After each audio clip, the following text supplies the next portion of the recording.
Welcome to haunted times. அந்த ஸ்டோர்ல இருந்து எடுத்துட்டு வந்த கவுனை போடும்போதெல்லாம் அந்த கவுன்ல இருந்து ரத்தம் வெளியேற ஆரம்பிச்சது. ஏற்கனவே பாய் ஃப்ரெண்ட்னால பிரச்சனையில இருந்த ஹெலனா இதை பார்த்து இன்னுமே பயந்து போனாங்க. அதுக்கப்புறம் என்ன நடந்துச்சு வாங்க இந்த வீடியோல பார்க்கலாம்.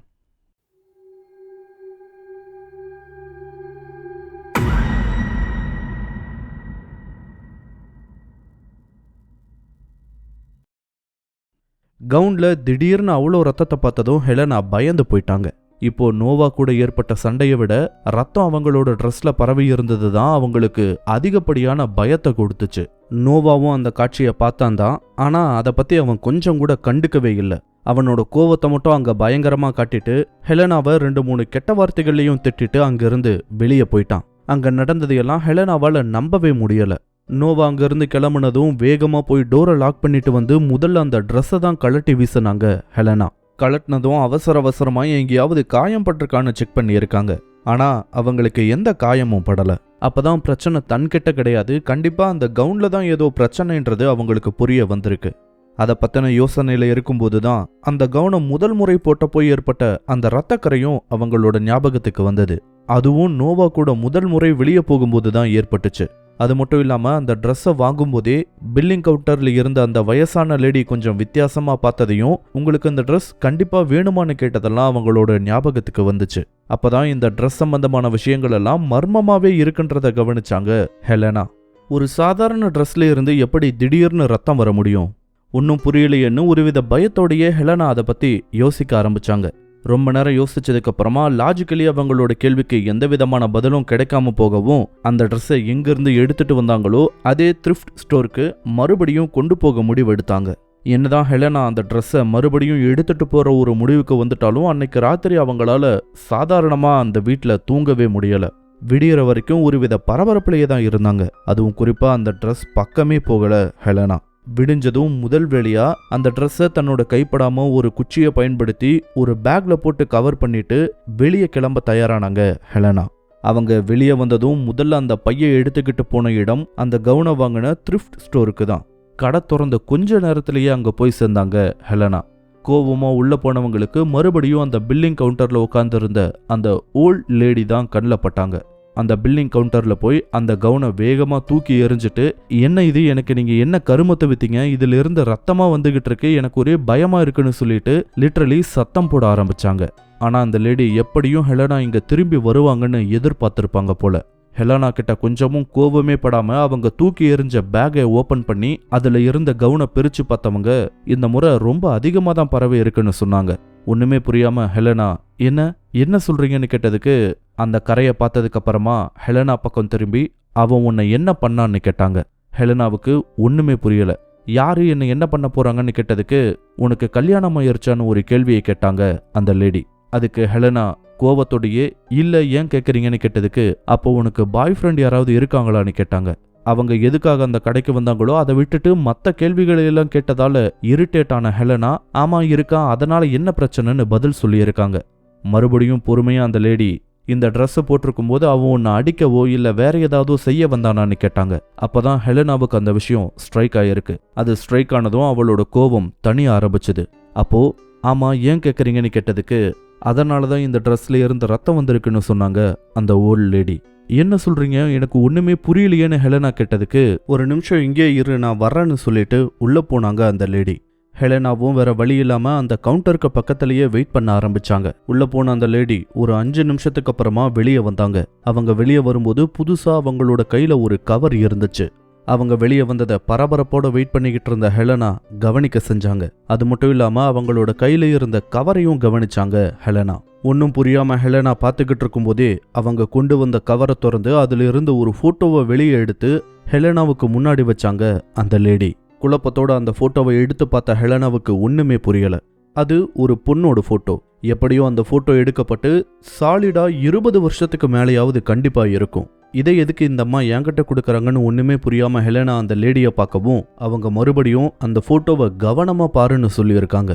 அப்படி என்ன இருக்கு இந்த போட்டோலன்னு மறுபடியும் அந்த போட்டோவை கவனமா பார்க்கும்போது தான் அந்த விஷயம் அவங்களுக்கு ஸ்ட்ரைக் ஆகிருக்கு. போட்டோல இருக்க அந்த பொண்ணு போட்டுக்கிட்டு இருக்க அதே ட்ரெஸ்ஸை தான் ஹெலனா அந்த ஸ்டோர்ல இருந்து வாங்கிட்டு போயிருந்தாங்க. இது புரிஞ்சதும் அவங்களுக்கு ஒரே ஷாக் ஆகி போச்சு. அதே ஷாக்கோட நிமிர்ந்து அந்த லேடிய பார்த்திருக்காங்க. அவங்களும் ஹெலனாவையே அமைதியா பார்த்துக்கிட்டு இருந்தாங்க. ஒரு சின்ன தடுமாற்றத்தோட இவங்க போட்டுக்கிட்டு இருக்கிறது நான் வாங்கின அதே ட்ரெஸ் தானேன்னு கேட்டாங்க. அதுக்கு மறுபடியும் அமைதியா ஆமான்னு சொல்லியிருக்காங்க அந்த லேடி. ஹெலனா அடுத்தடுத்த கேள்விகள் கேட்கறதுக்கு முன்னாடி அவங்களே பேசவும் ஆரம்பிச்சாங்க. அவளோட பேரு ஸ்டேசி. அவளோட ஒரு பர்த்டே அப்போ எடுக்கப்பட்ட ஒரு போட்டோ தான் அது. இதை சொல்லிட்டு அமைதியானாங்க அந்த லேடி. மறுபடியும் தயங்கினபடியே இவங்களுக்கு என்ன ஆச்சுன்னு கேட்டாங்க ஹெலனா. அதுக்கு அந்த லேடி ஸ்டேசியோட பேக் ஸ்டோரியை சொல்ல ஆரம்பிச்சாங்க. ஸ்டேசி ஒரு ஆர்த்தடாக்ஸ் கிறிஸ்டியன் ஃபேமிலியில பிறந்த ஒரு பொண்ணு.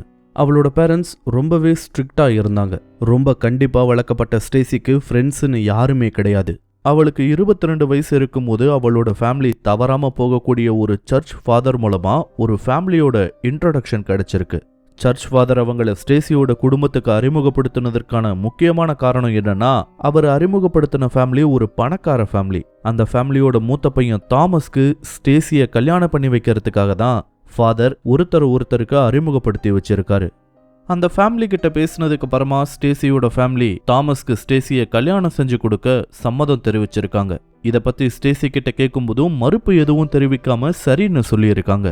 அண்ட் ரொம்ப சீக்கிரத்திலேயே அவங்களுக்கு கல்யாணமும் நடந்திருக்கு. தாமஸை பொறுத்த வரைக்கும் எல்லார்கிட்டையும் நல்லா பேசி பழகக்கூடிய ஒரு ஃப்ரெண்ட்லியான நபர் மாதிரி தான் இருந்தான். ஆனா அவனுக்கு இன்னொரு கொடூரமான முகமும் இருந்திருக்கு. அது அவனோட ஃபேமிலி மெம்பர்ஸ்க்கு மட்டும்தான் தெரியும். கல்யாணமான கொஞ்ச நாள்லயே ஸ்டேசி கிட்ட தன்னோட உண்மையான முகத்தை தாமஸ் காட்ட ஆரம்பிச்சிருக்கான். குறிப்பா ஸ்டேசிய பயங்கரமா சந்தேகப்பட ஆரம்பிச்சிருக்கான்.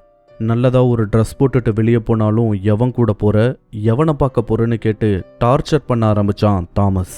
இதை பலமுறை அவளோட ஃபேமிலி கிட்ட சொல்லி லிட்ரலி அழுதுருக்கா ஸ்டேசி.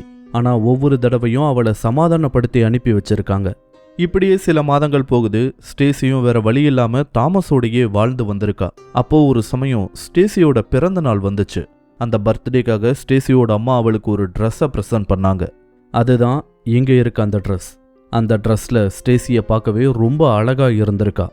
ஸ்டேசி கல்யாணம் பண்ணிக்கிட்டு போன ஃபேமிலி ஒரு பணக்கார ஃபேமிலி. ஸ்டேசியோட ஃபாதர் இன்லா சமூகத்துல முக்கிய புள்ளி வர, அதனால அடிக்கடி பெரிய பார்ட்டிஸை கண்டக்ட் பண்ணுவாரு. அதுல அப்போ ஊர்ல இருந்த பெரிய மனுஷங்க எல்லாம் கலந்துக்கவும் செய்வாங்க. அது மாதிரியான ஒரு பார்ட்டி அப்போ ஏற்பாடு செய்யப்பட்டிருந்தது. அந்த பார்ட்டிக்கு ஸ்டேசி அந்த புது கவுனை போட்டுட்டு போறாங்க. அந்த கவுன் அந்த பார்ட்டியோட ஷோ ஸ்டீலரா ஸ்டேசியை மாத்துச்சு. நிறைய பேர் ஸ்டேசி கிட்ட வந்து பேச ஆரம்பிச்சாங்க. அவங்க கிட்ட எல்லாம் அவ ரொம்ப ஜோவியலா பேசியிருக்கா. இதை அவளோட ஹஸ்பண்ட்னால ஏத்துக்கவே முடியல. அந்த பார்ட்டி முடிஞ்சு வீட்டுக்கு போனதும் பெரிய சண்டை அவங்களுக்குள்ள நடந்திருக்கு. அதுக்கு மேலேயும் பொறுத்துக்க முடியாத ஸ்டேசி இப்போ எதிர்த்து சண்டை போட ஆரம்பிச்சிருக்கா. அப்போ ஏற்பட்ட பிரச்சனையில ஸ்டேசியோட ஹஸ்பண்ட் கோவத்துல ஒரு கத்தியை எடுத்து ஸ்டேசியோட நெஞ்சிலேயே குத்திட்டான். ரத்த வெள்ளத்துல கீழே சரிஞ்ச ஸ்டேசி அதே இடத்துல இறந்து போனா. கொஞ்ச நேரத்திலேயே இந்த விஷயம் வெளியே தெரிஞ்சு ரொம்ப பெரிய பிரச்சனை ஆகியிருக்கு. அதை தொடர்ந்து தாமஸ் கைதும் செய்யப்பட்டான். ஆனா அவங்க கிட்ட இருந்த பணபலமும் செல்வாக்கும் அந்த கேஸை ஒண்ணுமே இல்லாம செஞ்சது. வெறும் 3 வருஷ தண்டனையோட ஜெயிலுக்கு போயிட்டு வந்தான் ஸ்டேசியோட ஹஸ்பண்ட். இதை ஸ்டேசியோட அப்பா அம்மானால தாங்கிக்கவே முடியல. ஆனாலும் அவங்களை எதிர்த்து ஒன்றும் பண்ண முடியாத ஒரு சூழ்நிலைக்கு தள்ளப்பட்டாங்க ஸ்டேசியோட பேரண்ட்ஸ் 2 பேரும். ஸ்டேசியோட ஞாபகார்த்தமா அவளோட அம்மாவுக்கு கிடைச்சது கடைசியா அவ போட்டுக்கிட்டு இருந்த இந்த ட்ரெஸ் தான். எப்படியோ போலீஸ்கிட்ட இருந்து கெஞ்சி கூத்தாடி இந்த ட்ரெஸ்ஸை வாங்கி அதை சுத்தமா கிளீன் பண்ணி கத்தியால குத்துனதுல கிழிஞ்சு போயிருந்த அந்த இடத்த ரொம்ப கவனமா தைச்சு ஸ்டேசியோட அம்மா ரொம்ப பத்திரமா அவளோட நினைவா வச்சிருந்தாங்க. அவங்க இறந்து போனதுக்கு அப்புறம் இந்த ட்ரெஸ் என்னோட கைக்கு வந்துச்சு. அந்த ட்ரெஸ்ஸை பத்தியும் ஸ்டேசியை பத்தியும் எனக்கு ரொம்ப நல்லாவே தெரியும். ஸோ அந்த ட்ரெஸ்ஸை நான் வச்சுக்க விரும்பல. அதை தூக்கி போடுறதுக்காக தனியா ஒரு பாக்ஸ்ல வச்சிருக்கும் போது எப்படியோ ஸ்டோருக்கு வந்த ஒரு பொண்ணோட கண்ணில் பட்டிருக்கு அந்த கவுன். நான் எவ்வளவோ சொல்லியும் அந்த பொண்ணு அந்த ட்ரெஸ்ஸை எடுத்துக்கிட்டு போயிட்டா. அது நடந்து ஒரு 6 மாசம் இருக்கும். நீ எப்படி இன்னைக்கு பயங்கர கோவத்தோட என்னோட ஸ்டோருக்கு வந்தியோ அதே மாதிரி அவளும் ஒரு நாள் அந்த ட்ரெஸ்ஸை எடுத்துக்கிட்டு பயங்கர கோவமா என்னோட ஸ்டோருக்கு வந்தவ அந்த ட்ரெஸ்ல இருந்து ரத்தம் வரதா சொன்னான். எனக்கு ஒண்ணுமே புரியல. ஒரு சாதாரண ட்ரெஸ்ல இருந்து எப்படி வர முடியும்னு தான் எனக்கு முதல்ல தோணுச்சு. அப்புறம் அந்த பொண்ணுகிட்ட நடந்ததையெல்லாம் கேட்கும்போது தான் ஒரு விஷயத்தை கண்டுபிடிச்சேன். ஸ்டேசி இந்த ட்ரெஸ்ஸை போட்டுக்கிட்டு இருக்கும்போது இறந்து போனதால இந்த ட்ரெஸ்ஸுக்கும் அவளோட ஆன்மாவுக்கும் ஒரு இன்விசிபிள் பாண்ட் உருவாகி இருக்கும் போல. அந்த ட்ரெஸ் மறுபடியும் யூசேஜுக்கு வரும்னு யாருமே எதிர்பார்க்கல. ஆனா அது இன்னொரு பொண்ணோட கைக்கு போயிருக்கு. நான் என்ன நினைச்சேன்னா, இதை போட்டுக்கிட்டு இருக்கும்போது அந்த பொண்ணுகிட்ட ஒரு ஆண் தவறான எண்ணத்தோட, அதாவது ஸ்டேசி கிட்ட எப்படி அவளோட ஹஸ்பண்ட் ரொம்ப ரூடா நடந்துகிட்டானோ அதே மாதிரியான எண்ணத்தோட நெருங்குனா அது அந்த ட்ரெஸ்ஸே அதுல இருந்து வெளியாகிற ரத்தத்தின் மூலமா காட்டி கொடுத்துடும். அது ஒரு சாபம் கிடையாது, அது ஒரு முன்னெச்சரிக்கை. அந்த மாதிரியான ஆண்கள் கிட்ட இருந்து கவனமா இருக்க அந்த ட்ரெஸ்ஸா கொடுக்கிற ஒரு முன்னெச்சரிக்கை அது. இப்படிதான் நடந்திருக்க வாய்ப்பு இருக்கணும். ஸ்டேசிய பத்தியும் அவகிட்ட சொன்னதுக்கு அப்புறமா ஏன்னு தெரியல, அந்த பொண்ணு அந்த ட்ரெஸ்ஸை மறுபடியும் அவளோடைய எடுத்துக்கிட்டு போயிட்டா. அப்புறம் 1.5 வருஷம் கழிச்சு மறுபடியும் அதே பொண்ணு திரும்பி வந்தவ அந்த கவுன் தன்கிட்ட இருந்து திடீர்னு காணாம போயிட்டதாவும் உங்களுக்கு என்ன காரணம்னு தெரியுமான்னு கேட்டா. நானே நடந்ததையெல்லாம் வச்சு தியரியா தான் அந்த விஷயத்தையும் அவகிட்ட சொல்லியிருந்தேன். ஆனா இப்போ திடீர்னு காணாம போகும்போது என்னால என்ன சொல்ல முடியும், எனக்கு தெரியாதுன்னு சொல்லிட்டேன். அதுக்கப்புறம் அந்த ட்ரெஸ் எங்க போச்சுன்னு யாருக்குமே தெரியாது. ஆனா ஷாக்கிங்லி 2 மாசத்துக்கு அப்புறம் ஒரு பொண்ணு அதே சேம் கவுனை இங்க இருக்க கிளாத் செக்ஷன்ல இருந்து என்கிட்ட எடுத்துட்டு வந்தாங்க. என்னால அதை நம்பவே முடியல. எவ்வளவு சொல்லியும் அந்த பொண்ணு இந்த ட்ரெஸ் எனக்கு வேணும்னு சொல்லிட்டு அடம் பிடிச்சிட்டு வாங்கிட்டு போனா. அப்பதான் இன்னொரு விஷயமும் எனக்கு புரிஞ்சுது. அந்த கவுனை எடுத்துட்டு போற பொண்ணுங்களுக்கு எப்போ அவங்களோட பிரச்சனை முடியுதோ அப்போ அவங்க கிட்ட இருந்த அந்த கவுன் தானாவே காணாம போயிடுது போலன்னு எனக்கு புரிஞ்சுது. இப்படியே கடந்த 25 வருஷத்துல மொத்தம் 16 பேர்கிட்ட இந்த கவுன் கைமாறி இருக்கு. நீ 17வது ஆள். ஒவ்வொருத்தர்கிட்டையும் அதே சேம் பேட்டர்ன் தான். ஆனா ஏனோ தெரியல, என்னோட கண்ணுக்கு ஒரு தடவை கூட இந்த கவுன் பட்டதே கிடையாது. சம்ஹவ் யாருக்கு தேவைப்படுதோ அவங்களுக்கு தான் இந்த கவுன் கிடைக்கவும் செய்யுது. அந்த மாதிரி தான் இந்த கவுன் உனக்கும் கிடைச்சிருக்க போலன்னு சொல்லிட்டு ஒரு பெருமூச்சை விட்டபடியே அமைதியானாங்க. இதையெல்லாம் சொல்லி முடிச்சதும் அப்ப நான் இந்த கவுனை எடுத்துக்கிட்டுமான்னு எடுக்க போகும்போது ஹெலனாவோட கை தானா அந்த ட்ரெஸ்ஸை பிடிச்சது. ஒரு உள்ளுணர்வு ஹெலனா அந்த கவுனை மறுபடியும் எடுத்துக்கிட்டு போக சொல்லிச்சு. கொஞ்ச நேரம் யோசிச்ச ஹெலனா அந்த கவுனை நானே எடுத்துக்கிறேன்னு சொன்னாங்க. அதுக்கு அந்த வயசான லேடி பெருசா எந்த மறுப்பும் சொல்லாம உன்னோட விருப்பம்தான்னு சொல்லிட்டு தன்னோட கையை எடுத்துக்கிட்டாங்க. இப்போ எந்த விதமான பயமும் இல்லாம அந்த கவுனை எடுத்து தான் கொண்டு வந்த பையில போட்டுட்டு அந்த ஸ்டோர்ல இருந்து வெளியே கிளம்பி போனாங்க ஹெலனா. ஆனா அவங்களுக்குள்ள ஒரு கேள்வி அந்த கதையை கேட்கும் போதே தோணி இருக்கு. கிளம்புறதுக்கு முன்னாடி அந்த லேடியை பார்த்து, இதெல்லாம் சரி, இந்த கவுனை பத்தியும் ஸ்டேசியை பத்தியும் உங்களுக்கு எப்படி தெரியும்னு கேட்டாங்க ஹெலனா. அதுக்கு கவுண்டர்ல இருந்த ஒரு ஃபேமிலி போட்டோவை பார்த்து ஸ்டேசி என்னோட அக்கா தான்னு சொன்னாங்க. ஸ்டேசிக்கு அப்படி ஒரு முடிவு வந்ததுக்கு அப்புறமா அவங்க கல்யாணமே பண்ணிக்கலையாம். இதை பத்தி அவங்க சொன்னதும் ஓ ஐ எம் சாரின்னு சொன்ன ஹெலனா அங்கிருந்து வெளியே கிளம்பி போனாங்க. இது நடந்து சரியா ஒரு 2 வருஷம் கழிச்சு ஒரு பொண்ணு அந்த ஸ்டோருக்கு வந்திருக்காங்க.